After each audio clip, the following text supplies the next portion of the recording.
Self-sabotage isn't weakness, it's possession. Jung discovered something twisted about why you destroy everything you build. It's not that you're broken, it's that something else inside you is very much alive. He called them autonomous complexes, little splinter personalities living in your unconscious. And here's what nobody tells you about Jung's actual findings. These things have their own agenda. They wait, they watch, and at the exact moment you're about to succeed, they take over.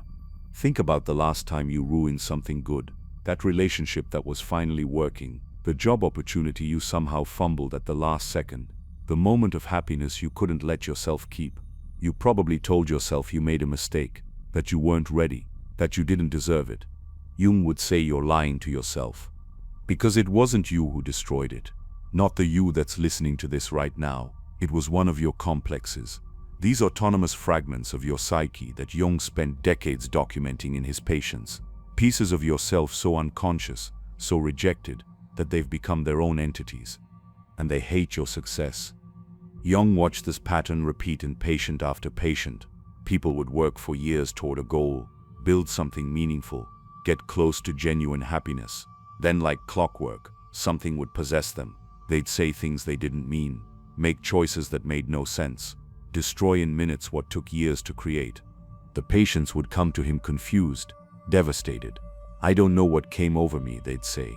Jung knew exactly what came over them. See, there's something Jung discovered that's even more disturbing. It's not random which complex takes over. It's your inferior function. The part of your personality you've spent your entire life rejecting. The weakest, most underdeveloped piece of who you are. And it doesn't just trip you up. It actively sabotages you. Jung called this the most autonomous part of the psyche. It operates completely outside your conscious control. And the more successful you become using your dominant function, your strength, the more violent the inferior function's rebellion becomes. This is Jung's twisted lesson. The very act of becoming successful creates the psychological conditions for your own destruction. Your complexes don't just have you. They're waiting for the perfect moment to prove that everything you've built is a lie. Jung discovered complexes aren't born from weakness. They're born from trauma. Every time something was too painful to process, too overwhelming to integrate, a piece of you split off. Jung called it a splinter psyche, a fragment of your personality that got frozen in that moment of pain, and it never grew up, it never healed, it just waited. Think about this. Jung found that these complexes have their own memory systems, their own emotional reactions, their own goals. When he did word association tests with patients, certain words would trigger delayed responses, hesitations, signs that something else was interfering with conscious thought, something with its own agenda. That's when Jung realized the terrifying truth. We're not one person. We're a collection of fragments, and some of those fragments want us to fail. Here's how it works. When you were young, certain parts of you were unacceptable. Maybe your anger was punished. Maybe your sensitivity was mocked. Maybe your intuition was dismissed as stupid. So you buried those parts, pushed them so far down you forgot they existed. But they didn't disappear. They became complexes. And complexes, Jung discovered, behave like wounded animals. They're defensive, they're reactive, and they're absolutely convinced that the world that rejected them, including you, deserves to burn. This is why self-sabotage feels so alien when it happens. Why you can watch yourself destroying your life and feel powerless to stop it. Because it's not you doing it. It's a part of you that you disowned so completely, it became its own entity. Jung wrote about this possession, how complexes can have us, take us over completely, make us say things we don't mean, do things that horrify us later. It's not metaphorical. Jung meant it literally. These split-off parts of our psyche can possess us like demons from ancient mythology. And the sickest part, Jung discovered, the more you succeed without acknowledging these complexes, the more powerful they become. Every achievement that doesn't include them is experienced as a betrayal. Every moment of happiness that ignores their pain feels like abandonment, so they get stronger, angrier, more determined to make you pay. Jung saw this constantly. The businessman who destroys his company at its peak. The woman who leaves the perfect partner for someone who treats her like garbage. The artist who burns their masterpiece the night before the gallery opening. It's not fear of success, it's revenge. These complexes are getting revenge on you for leaving them behind, for building a life that doesn't include them, for pretending they don't exist while you chase your dreams. And the inferior function, your weakest psychological function, is their leader. It's the part of you so underdeveloped, so unconscious that it operates like a separate personality. Jung said it has complete autonomy. It attacks when you least expect it, and it knows exactly where you're most vulnerable. Because it is you, the you that you refuse to be. This is the architecture of self-destruction Jung mapped. Not a character flaw, not weak willpower, but autonomous fragments of your own psyche, waiting for the perfect moment to remind you that you're not whole, that you're living a lie, that everything you've built is contaminated by what you've refused to face. And they're right. Jung identified something nobody wants to hear. Your greatest strength creates your most dangerous weakness. He called it compensation. For every conscious ability you develop, an equal and opposite unconscious disability forms. The thinking type who can solve any problem but destroys every relationship with cold logic. The feeling type who connects deeply with everyone but can't make a single rational decision. The successful executive who builds empires but dies inside from ignored emotions. This isn't coincidence, it's law. Jung watched his patients live this pattern. The more they relied on their dominant function, their gift, the more their inferior function festered in the unconscious, growing twisted, primitive, waiting. And when it finally emerges, it doesn't come to help. It comes to destroy everything the dominant function built. Here's what Jung actually wrote. The inferior function has complete autonomy. It's independent. It attacks, it fascinates, and it spins us around until we can't tell ourselves from others. We lose all bearings, all control. The inferior function doesn't just challenge us, it possesses us. Think about what happens when your weakness gets triggered. If you're a thinking type, one emotional rejection can demolish years of logical achievements. If you're an intuitive, one demand for concrete details can make you question everything you know. If you're a sensation type, one abstract concept can make you feel like you're losing your mind. The most twisted discovery Jung made. The inferior function doesn't attack randomly. It waits for maximum damage.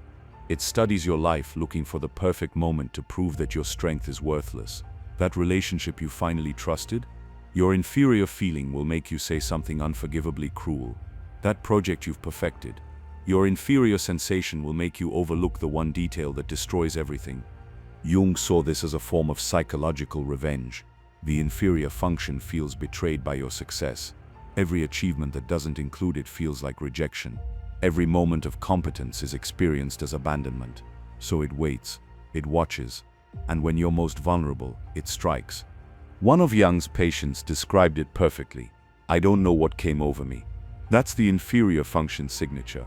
That moment when you become someone else, someone you don't recognize, someone who seems determined to destroy everything you care about. But Jung discovered something even darker. The inferior function doesn't work alone. It recruits complexes, all those split-off trauma fragments, all those rejected parts of yourself. They rally around the inferior function like soldiers around a general, because the inferior function promises them something the conscious mind never could.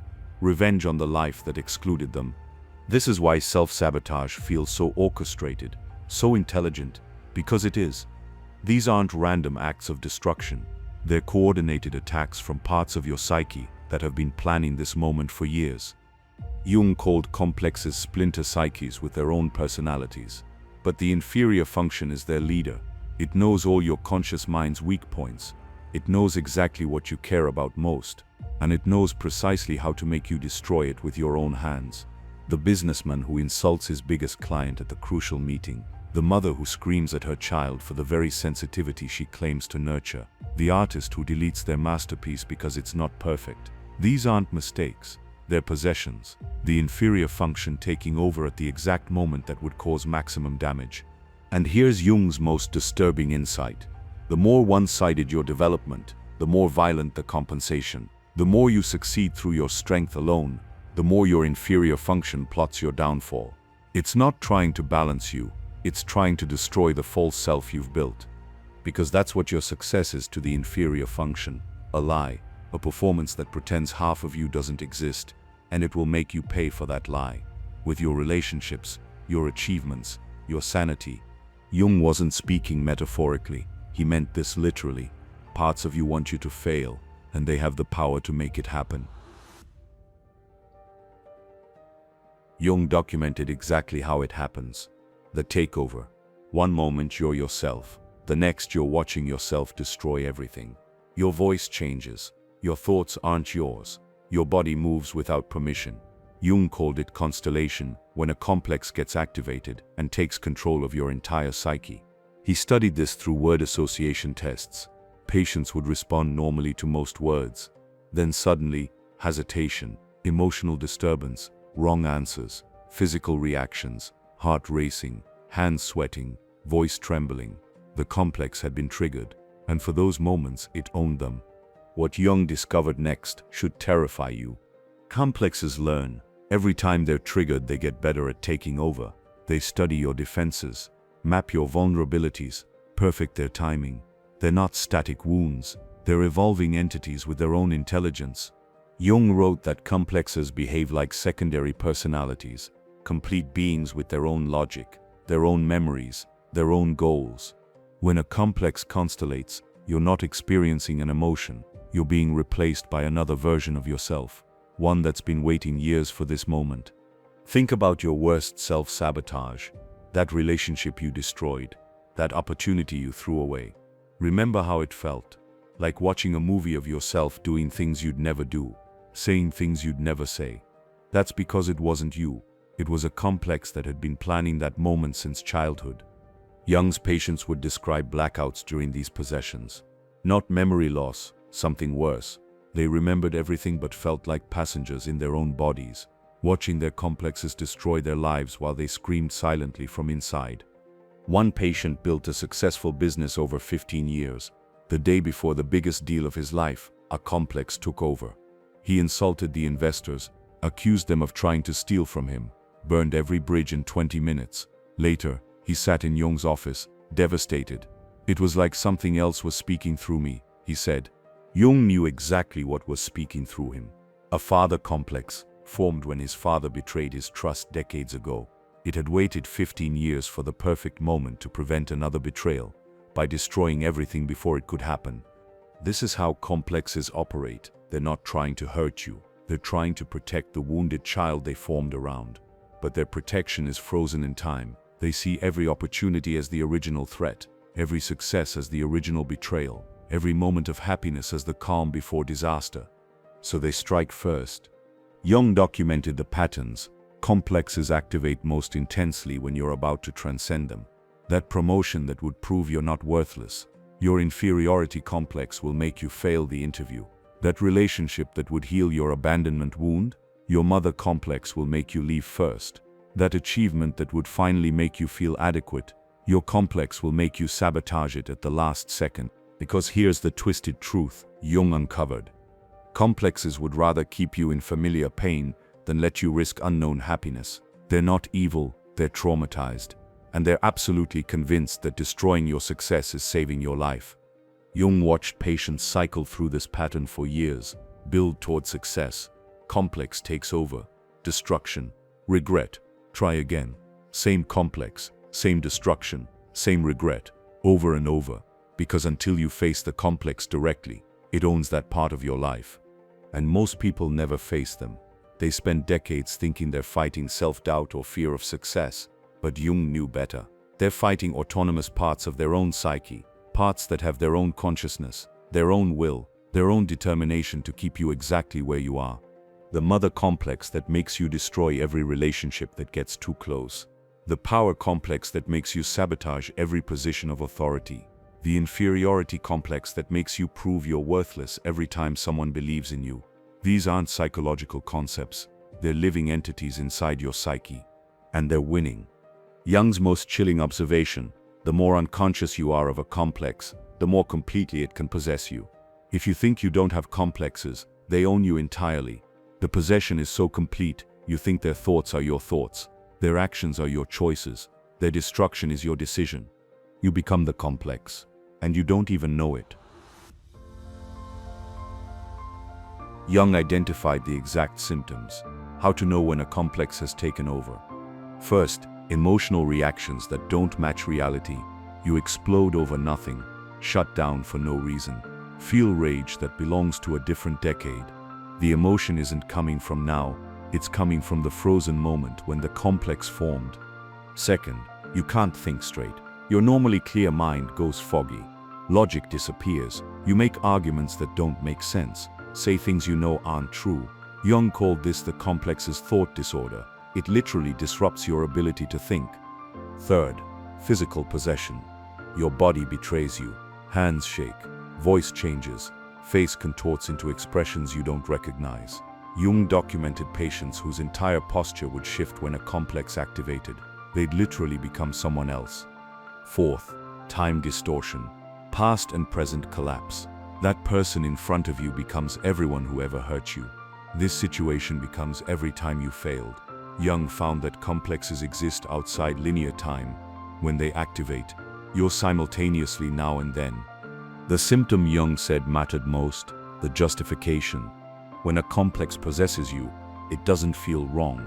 It feels more right than anything you've ever felt.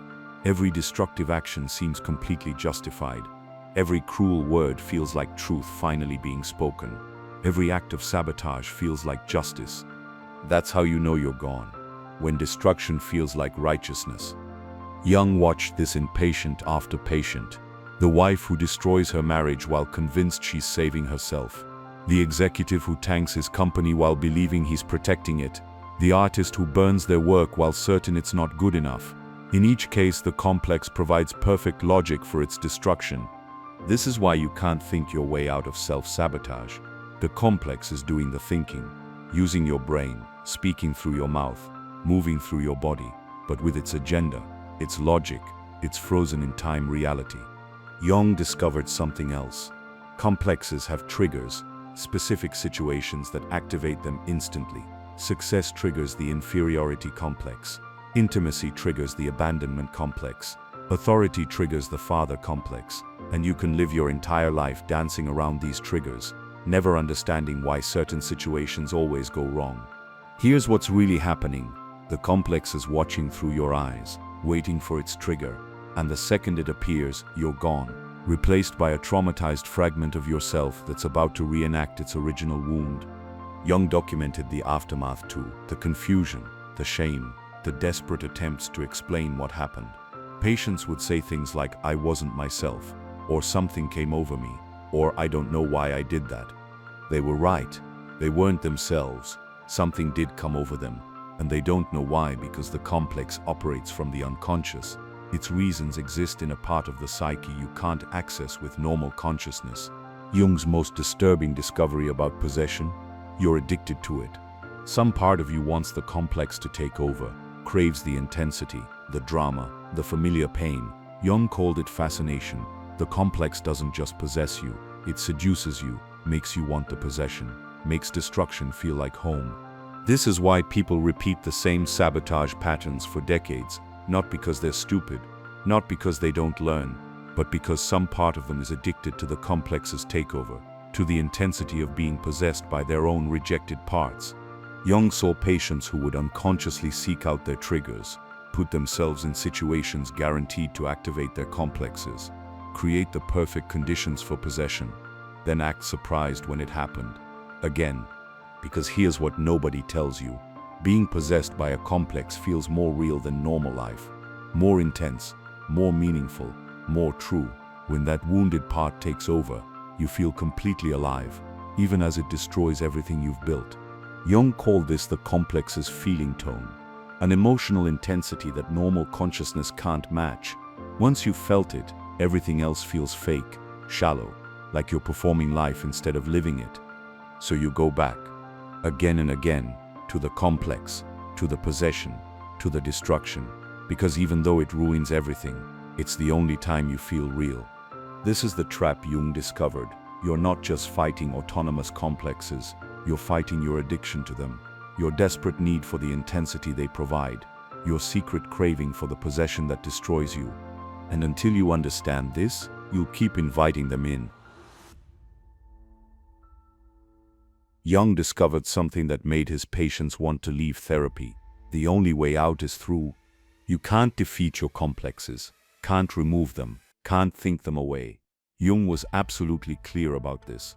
Complexes are permanent parts of your psyche. Try to eliminate them, and they get stronger. Try to ignore them, and they take over. Try to fight them, and you become them. Jung called it integration, but that word is too clean for what actually happens. Integration means meeting the parts of yourself you've spent your entire life avoiding, the weakness you're disgusted by, the needs you're ashamed of, the wounds you pretend don't exist. It means admitting that the inferior function you've rejected isn't just part of you, it is you, the you that you refuse to be. Jung's patients would rather stay broken than face this. Because here's what Jung discovered. Your complexes are right about you. That inferiority you feel, it's real.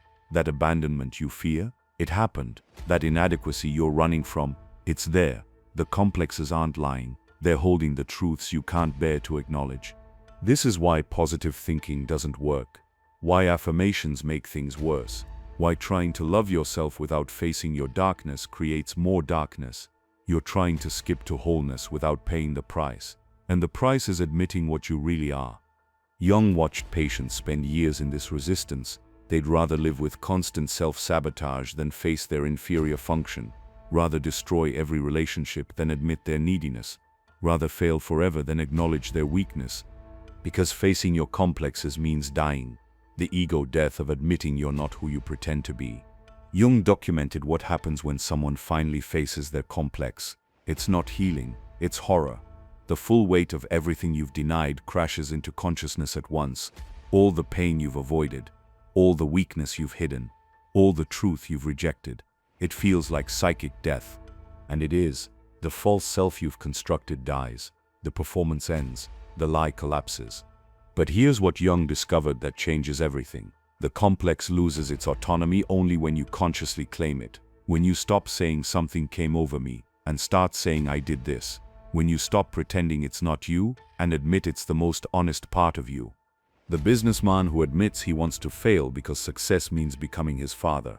The woman who acknowledges she destroys relationships because intimacy means annihilation. The artist who recognizes they sabotage their work because beauty feels like betrayal. These aren't healing realizations, they're devastating admissions, but Jung found they're the only thing that stops the possession. When you consciously own your complex, it can't own you unconsciously. When you admit your inferior function, it stops attacking from the shadows. And this is where it gets truly dark. You have to live with it. Forever. That inferior function doesn't develop into strength. It remains inferior. That complex doesn't disappear. It stays sensitive. That wound doesn't fully heal. It remains tender. Integration doesn't mean fixing. It means conscious relationship with what's broken. Jung knew this was almost unbearable for people. They wanted transformation, healing, resolution. Instead, he offered them conscious suffering, aware of your limitations, acknowledging your permanent wounds, living with parts of yourself you'll never like. One patient asked Jung if it ever gets easier. Jung's response was brutal. The complex becomes bearable, not absent. This is the real reason people sabotage themselves. Not because they can't face their complexes, but because they know intuitively what facing them means. It means the end of the fantasy that you can become someone else. The death of the hope that you can transcend your wounds. The admission that some parts of you will always be inferior, always be wounded, always be exactly what you don't want them to be. Jung called this individuation, but it's not becoming whole. It's admitting you're broken in very specific ways and learning to live with precision around your permanent fractures. The inferior function never becomes strong, but you learn its language. The complex never stops being sensitive, but you recognize its triggers. The wound never fully heals, but you stop pretending it's not there. And somehow Jung discovered, this is what stops the destruction. Not healing, not growth, not transformation, but conscious relationship with what will never transform. Conscious acceptance of what will always hurt. Conscious integration of what you'll never fix. The complexes stop possessing you when you stop pretending they're not you. But most people would rather be possessed than admit what they really are. Jung discovered why knowing about complexes doesn't stop them, why understanding your patterns doesn't break them, why you can read this entire script, recognize every word as true, and still destroy your life tomorrow. Because complexes don't care what you know, they care what you've lived. Jung watched educated patients, brilliant minds who understood every concept, still get possessed by their complexes, still sabotaged at the perfect moment, still destroy everything they built. Knowledge didn't protect them, understanding didn't save them. Because here's Jung's darkest discovery: complexes feed on consciousness itself. The more aware you become, the more sophisticated they get. They evolve with your understanding, adapt to your defenses, use your own awareness against you. That therapy session where you finally understood your pattern, your complex was taking notes. Jung called this the shadow's intelligence. It knows everything you know, plus everything you refuse to know. When you learn to spot your triggers, it creates new ones. When you build healthy habits, it finds their weakness. When you think you've finally integrated it, it shows you depths you haven't even discovered yet. This is why people in therapy for decades still sabotage. Why the most self-aware people have the most subtle destructions. Why knowing your complex's name doesn't stop it from possessing you. The complex isn't struggling against your consciousness, it's using it. Jung saw this especially with the inferior function. The more you try to develop it, the more it resists. Try to improve your feeling function through practice. It'll make you fall in love with someone who destroys you. Try to strengthen your thinking through study. It'll create logical arguments for your own failure. The inferior function cannot be fixed through effort. Jung was clear about this. It's inferior by nature, not by accident. It exists as your weakness because the psyche needs that weakness, needs that door to the unconscious, needs that vulnerability to remain human. And this is what's really happening when you sabotage. Even after knowing everything, your complexes are trying to save you from a fate worse than failure, becoming unconscious of them again. Every time you think you've conquered them, they remind you they're still there. Every achievement that ignores them triggers their return, not to destroy you, but to keep you conscious of what you are. Jung watched patients cycle through this endlessly. Integration, forgetting, possession, remembering, integration, forgetting, possession, the eternal return of the complex. Not because the work failed, but because consciousness itself cycles. We can't hold constant awareness of our wounds, so they remind us, through destruction. This is the twisted covenant between ego and complex. The ego wants to forget. The complex refuses to be forgotten. So it destroys what the ego builds without it, forces consciousness back to the wound, makes you remember what you are. Jung saw this as necessity, not pathology.